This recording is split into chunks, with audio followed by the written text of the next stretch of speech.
ख़त लिख दिया गया है डोनाल्ड ट्रंप की तरफ से खालिस्तान के रहनुमा गुरु पतवंत सिंह को। तो इस ख़त को आप कैसे देखते हैं? ख़त में उन्होंने क्लियरली ये लिखा है कि हम अपने शहरियों, अपनी कौम और अपनी इक़्तिदार को सबसे पहले रखते हैं। असल में देखिए, इंडिया बहुत एरोगेंट हो गया था और वो जो उन्होंने कहा ना कि एक तरह की अग्रेसिव डिफेंस पाकिस्तान के मामले में यही चला रहा था। अंदर जाके अटैक करो, यहाँ टेररिज्म पैदा करो, पाकिस्तान को तंग करो। 20 लोगों की कत्ल की बातें तो उन्होंने मान ली थी। बढ़ते बढ़ते यहाँ तक पहुँचा कि उन्होंने खालिस्तान के एक लीडर को कनाडा में मार दिया। कनाडा ने प्रोटेस्ट किया, वो लोग अपने शहरियों को, खालिस्तान का लीडर तो वो होगा लेकिन वो उसको कनाडा का शहरी था, उस पर प्रोटेस्ट किया। फिर अमेरिका में ऐसा वाक़या हुआ, किसी एक बंदे को मारने के उन्होंने प्लान बनाया, उन्होंने एहतजाज किया, उन्होंने कहा देखो हमारे बंदे को नहीं छेड़ना। तो इंडिया ये समझ गया रहा था कि वो बहुत बड़ी इकॉनमी ही नहीं, बहुत बड़ी ताकत भी हो गया है और उसमें एक ऐसी एरोगेंस आ गई थी कि हम जो कहेंगे वो डिक्टेट कराएंगे, वो होगा। अच्छा, इस मामले में ये है कि उनको एक गलतफहमी ये भी थी कि ट्रंप जो है मोदी का यार है। जैसे हमारे भी एक सियासतदान को गलतफहमी थी कि वो ट्रंप आएगा तो मुझे जेल से निकाल के ले जाएगा वगैरह वगैरह। ट्रंप है, कारोबारी आदमी है। आर्ट ऑफ डील उसकी किताब का नाम है, लेन देन का आदमी। इंडिया भी बनिया है, इंडिया भी सौदेबाजी कर रहा था और अकड़ा हुआ था, बहुत बड़ी इकॉनमी है। लेकिन ट्रंप की थ्योरी ये बयान की जाती है कि ये ना बताओ कि अगर हम ये करेंगे तो हमें 20 साल के बाद इसका ये फ़ायदा पहुंचेगा, ये बताओ आज क्या पहुंच रहा है। और उस पर उसने कनाडा तक का लिहाज नहीं किया। बिल्कुल, यूरोपीय यूनियन के साथ लड़ाई ले ली, ब्रिक्स के ममालिक को कहा है कि तुम हमारे डॉलर की ऐसी कर रहे हो। अच्छा, चीन के साथ उसके एक दुश्मनी की थी, एक ताल्लुक तो है, लेकिन जो ही उसे एहसास हुआ कि चीन को छेड़ने का मतलब ये है कि जवाब में चीन उसके साथ बहुत कुछ कर सकता है, तो वो कह रहा है कि चीन बहुत अच्छा है, मेरी उससे बातचीत भी हो रही है। इंडिया के पास तो देने को कुछ नहीं है और वो जफ्फियाँ डाल के समझता है कि अमेरिका जो है वो टहल जाएगा। जफ्फियाँ भी मारता है और हाथ पे हाथ मारता है। और ये जो देसी स्टाइल था इसके साथ समझता, तो उन्होंने कहा कि भाई ये नहीं चलेगा। उन्होंने खालिस्तान के लीडर पहले ही कह रहे थे कि तुम हमारे शहरियों को तंग करते हो, मारते हो, प्लान करते हो, ये नहीं चलेगा। अब उन्होंने ख़ास तौर पर पाकिस्तान की जंग जब हुई है उसके बाद उनको नज़र आ गया है कि चीन का काउंटर को और के जवाब में इंडिया को खड़ा करने का कोई फ़ायदा नहीं। इंडिया ने यहाँ ये प्रोपेगेंडा किया कि रफील को गिराने में पाकिस्तान नहीं, चीन का हाथ है, यानी चीन ने गोया मदद की है। वहाँ ये एस्टेब्लिश भी कर दिया है कि मैं चीन का मुकाबला नहीं कर सकता। तो ये क्या वो जो एक बात है खिसियानी बिल्ली खंबा नोचे, वही वाली सूरत हाल है कि ये पाकिस्तान ने नहीं गिराया, ये जो उन्होंने मदद नहीं, उसका रिजल्ट क्या निकला? उस रिजल्ट निकला कि अमेरिका को भी समझ आ गई कि चीन का तो भैया मुकाबला नहीं कर सकता। चाहे चीन अपनी प्रॉक्सी के जरिए, पाकिस्तान को चलो प्रॉक्सी मान लो, के जरिए लड़ाई जंग कर रहा हो, तो इंडिया तो मुकाबला नहीं कर सकता। तो क्यों ना इंडिया जो बातें मान नहीं रहा, उसके पास देने को कुछ नहीं है, उसको काउंटर बैलेंस करने के लिए पाकिस्तान को भी खड़ा किया जाए। जब कहते हैं ना पाकिस्तान से क्या दोस्ती है, वो इंडिया के मुकाबले में भी खड़ा करना चाहता है ब्लैक मेलिंग के लिए। और बहुत सी वजह है, लेकिन एक ये है कि भाई तुम क्या किस चक्कर में हो, जंग मैंने बंद कराई है, तुम्हारी तो ऐसी हो गई थी, इस पर जोर क्यों दे रहा है? वो यही बता रहा है कि तुम्हें तो कोई ताकत ही नहीं है, तुम क्या कर सकते हो, चीन का मुकाबला कहाँ करोगे। और देखिए उसने बात जो की, उसने कहा कि तुमने ये रूस से तेल देता है, रूस से असला देता है। अच्छा, इंडिया रूस से सस्ता तेल लेने के बाद, जिसका हमारे यहाँ बड़ा चर्चा रहा कि पाकिस्तान को रूस से तेल, उसको रिफाइन करता है और दुनिया में बेच देता है। बिल्कुल ऐसे। अच्छा, ये एक अजीब गरीब सूरत हाल है। वो कहते हैं हथियार तुम वहीं से लेते हो।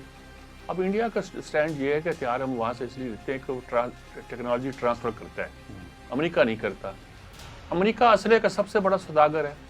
अमेरिका यकीनन ये नहीं चाहेगा कि अपने सोफिस्टिकेटेड आर्म जो हैं वो इंडिया को बेचे। हमें डरना चाहिए कहीं इस डील में ये ना हो जाए कि अमेरिका तैयार हो जाए कि लेकिन शुरू में तो F-35 तैयारे बेचने की बात उन्होंने मोदी से की थी जब वो वहाँ पे गए थे। की ना, फिर लेकिन ये बात भी उनको यानी कि एक तरह का रिझाने के लिए की कि जनाब आपको हम डील्स करें, आप आएँ और साथ दें। लेकिन वो एक बनिया मेंटालिटी के साथ अकड़े रहे, एक एरोगेंस उनमें थी और उस एरोगेंस का नतीजा निकला, वो डटे रहे। और उस पर ट्रंप ने दो काम किए। एक तो उसने पाकिस्तान का हवा खड़ा किया दूसरा उसने कहा कि तुम तो लेते सारा कुछ रूस से हो, फ़ायदा वहाँ से उठाते हो और डील हमसे करना चाहते हो और तुम्हारे पास देने को है क्या? यानी कि चीन के पास तो देने को बहुत कुछ है। उनका तो आईफोन पूरा ना बने अगर चीन छोड़ दे तो। लेकिन ये आईफोन भी मुंतकिल हो रहा था, ट्रंप ने उस पर भी कह दिया कि कोई कुछ नहीं होना। हाँ, मतलब ये है कि वो हर चीज़ जो टेक्निकली अमेरिका बना सकता है बहुत महंगे दामों में, वो चीन से बनवा रहा है बहुत सस्ते दामों में। तो उसको नज़र आ गया कि चीन से लड़ाई का इस वक्त वो कोई फ़ायदा नहीं है जो मैं एक पंगा ले रहा हूँ। अगर मैं रूस से भी लड़ाई कर रहा हूँ तो मुझे देखना चाहिए कि चीन से झगड़े की कोई फ़ायदा नहीं और पाकिस्तान इसमें मुआवन हो सकता है। और इस खत्ते की जो सियासत है, अफ़गानिस्तान की सियासत, उसमें भी उस पर इंटरेस्ट मौजूद है। सेंट्रल एशिया की सियासत और दूसरे सारे मामला जो हैं उसमें पाकिस्तान इम्पॉर्टेंट है। खुद ईरान के मामले में पाकिस्तान इम्पॉर्टेंट है और इंडिया को काउंटर करने के लिए भी पाकिस्तान को ज़रा बूस्ट करना ज़रूरी है। तो हमारे साथ तो इसलिए वो गुडी गुडी है और इंडिया को, चूँकि इंडिया को ना देने के कुछ है और इंडिया अकड़ा हुआ है, तो उसने सबक सिखाने का। अब ये भी ना आप समझें कि जी उन्होंने इंडिया की हस्तक्षेप कर दी है।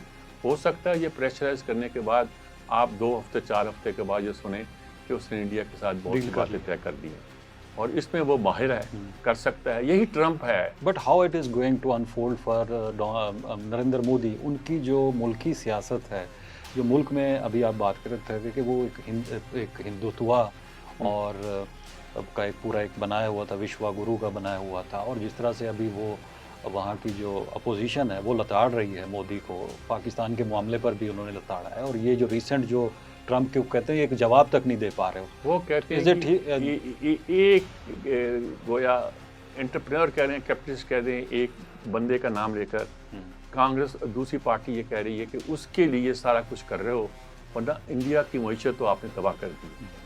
और ये डंडोरा पीटा हुआ था कि हम बड़ी इकॉनमी पर, तो इतना बड़ा मुल्क होगा तो मईशत तो बड़ी होगी ना जी। एक्सपोर्ट इंपोर्ट दोनों ज़्यादा हो रही होंगी। जब एक्सपोर्ट इंपोर्ट दोनों ज़्यादा हो रही होंगी तो मईशत तो बड़ी हो जाएगी। लेकिन मईशत बड़ी, देखिए चीन का और इंडिया का फ़र्क क्या है। चीन ने कुछ 40 करोड़ से ज़्यादा लोगों को गुर्बत की लाइन से खींच के ऊपर ले आए। इंडिया में गरीब अमीर का फ़र्क आज भी बहुत ज़्यादा है। आपने मईशत को ठीक करने की कोशिश की है, लेकिन आपने चंद लोगों को फ़ायदा पहुँचा दी है और बाकी लोग जो हैं वैसे के वैसे हैं। वैसे इंडिया का मुआशरा वैसा मुआशरा नहीं है जो डट, स्वाय इसके कि जो मोदी के बयान हैं, एक तरह के मुतअस्सबाना बयान जो हैं, उसके पीछे आपने पूरी कौम को लगा दी है, पूरी कौम का कल्चर तबाह कर दिया है। उनको अपने सेकुलरिज्म पे नाज था, वो आपने सत्यानाश कर दिया। अब तो कुछ सेकुलरिज्म का नाम ही वहाँ बाकी बचा। और अब चुनाचे उनकी अपोजिशन वो यही कहती है कि तुमने हमारी मईशत तबाह कर दी, तुमने हमारा इमेज तबाह कर दिया, तुमने किया क्या है। और मोदी जो है वो यकीनन इस वक्त मुश्किल सूरत में तो आ गया है कि अमेरिका पर बड़ा लड़ाई कर रहा था और अपने आप को इसराइल की जगह रख रहा था कि जिस तरह इसराइल ने फ़लस्तीन में किया है मैं कश्मीर में कर लूँगा, जिस तरह इसराइल की हमायत अमेरिका ने की है मेरी भी अमेरिका कर देगा और दुनिया में कोई नहीं पूछेगा कि तुमने क्या किया। वो चला नहीं, वो वायरस से हवा निकल गई। इसराइल तो रशिया से तेल नहीं खरीदता था ना जी, असला भी नहीं खरीदता था, उसका सब कुछ अमेरिका के साथ है। लॉबी भी मजबूत, जियो लॉबी जो है वो ज़्यादा अमेरिका में ही है। तो इसलिए इसको भी अपनी लॉबी पे बड़ा नाज था कि बड़े इंडियन जो हैं वो, उनका वाइस प्रेसिडेंट इनका दामाद है भाई, मैं यही कह सकता हूँ, जो वाइस प्रेसिडेंट अमेरिका का वो इंडिया का दामाद है, यानी कि उसकी बीवी जो है इंडियन है। बच्चे को लेकर उसने हलफ उठाते हुए तस्वीर भी अपनी खिंचवाई है। लेकिन वो लोग अपने इंटरेस्ट अमेरिकन हो जाते हैं तो अमेरिकन हो जाते हैं, यानी अमेरिकन होना का मतलब ये है कि आप अमेरिकन हैं। तो और ट्रंप का मतलब ये है कि ये बताओ कि आज हमें ये क्या दोगे, चुन्नी का फ़ायदा दे रहे हो कि नहीं दे रहे, और कुछ ये ना बताओ कि आइंदा आने वाली नस्लें हमारी ये कमाएंगी, ये करेंगी, वो देख लेंगी नस्लें वो।